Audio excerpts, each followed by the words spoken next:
Khali, the Lost Kingdom. The excavation team had been working deep in the Rub al Khali desert of Saudi Arabia, uncovering the remains of an ancient city that had never been recorded in history. There were no satellite images, no references in any historical texts, and yet, beneath the surface, a vast ruin was emerging. Professor Elias Carter, the leader of the expedition, knew this could be the greatest archaeological discovery of the century. At first, everything seemed normal. The team carefully unearthed pillars, inscriptions, and stone tablets, all bearing an unfamiliar script. No known language matched the symbols, yet some members of the team felt an odd sense of recognition, as if they could almost understand the words. The first real anomaly happened when Lara Jensen, one of the younger archaeologists, stood before a massive stone inscription and began to read it aloud, effortlessly pronouncing each syllable as though she had known the language all her life. The kingdom is never forgotten. The kingdom is remembered. The moment she finished speaking, a strange electric charge filled the air.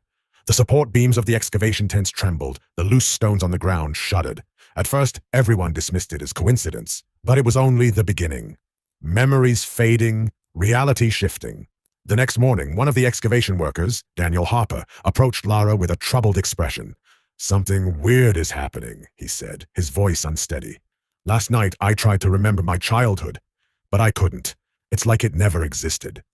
Lara was concerned, but assumed it was just exhaustion. However, over the following days, more team members began forgetting things.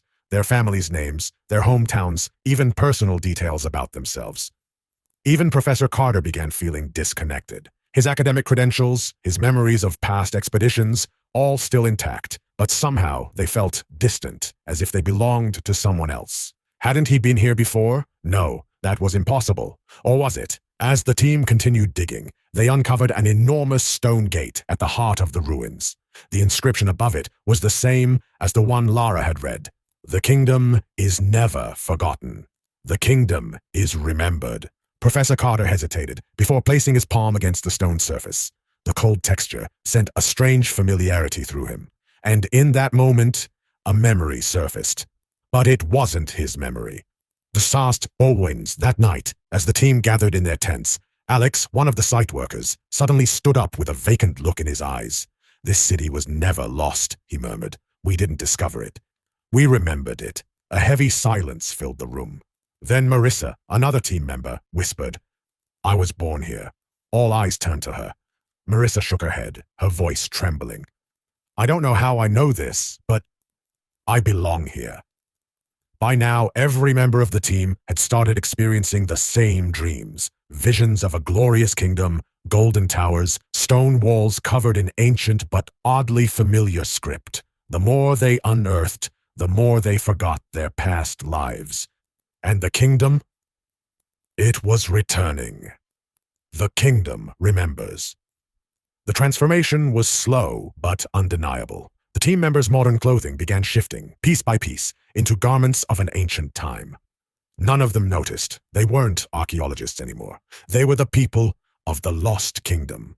Professor Carter, still clinging to the last fragments of his identity, stood before the stone gate once more. But this time, he knew the truth. He was not an outsider. He was the king, and he had opened this gate before. The gate opens, placing both hands against the ancient door. Carter pushed. The massive stone gate groaned as it slowly creaked open. Beyond it, they should have found an empty ruin.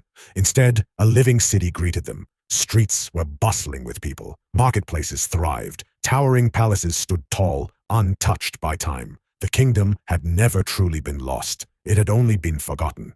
But now it was remembered. And outside this kingdom, in the rest of the world, there would soon be no one left who remembered them at all.